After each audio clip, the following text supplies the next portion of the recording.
বিক্রয় মূল্যের উপর 15% ক্ষতি হলে ক্রয় মূল্যের উপর কত শতাংশ ক্ষতি হবে? ভালো করে দেখো, ক্ষতিটা হয়েছে বিক্রয় মূল্যের উপর কত 15%, আর চেয়েছে কি, চেয়েছে ক্রয় মূল্যের উপর, তাহলে কত শতাংশ ক্ষতি হবে। তাহলে আমাদের প্রথমে ক্রয় মূল্য বের করতে হবে। জিনিসটা যদি আমরা বিক্রয় মূল্যের উপর 15% ক্ষতি, জিনিসটা যদি আমরা 100 টাকায় বিক্রি করি, তাহলে আমাদের 15% ক্ষতি হয়েছে। তার মানে আমাদের ক্রয় মূল্য কত? ক্রয় মূল্য 100 যোগ 15 সমান সমান 115 হচ্ছে আমাদের ক্রয় মূল্য। আর একবার বলছি, বিক্রয় মূল্যের উপর 15% ক্ষতি হয়েছে। তার মানে আমরা যদি 100 টাকায় জিনিসটা বিক্রি করি, তার মানে আমাদের ক্রয় মূল্য কত ছিল? 100 টাকায় বিক্রি করলে 15 টাকা আমাদের ক্ষতি হয়, তাহলে আমাদের ক্রয় মূল্য ছিল 115। তাহলে আমাদের দাঁড়ালো ক্রয় মূল্য 115।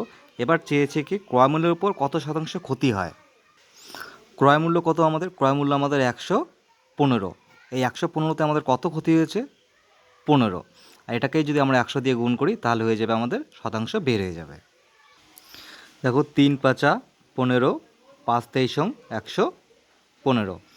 300কে আমাদের 300কে ভাগ করতে হবে কত? 300কে ভাগ করতে হবে 23 দিয়ে। আমরা 300কে 23 দিয়ে ভাগ করলাম। এখানে দেখো, 300কে 23 দিয়ে ভাগ করলাম, আমাদের অ্যান্সার আসলো 13 সমস্ত 1-এর 23%। 13 সমস্ত 1-এর 23% অপশান এ।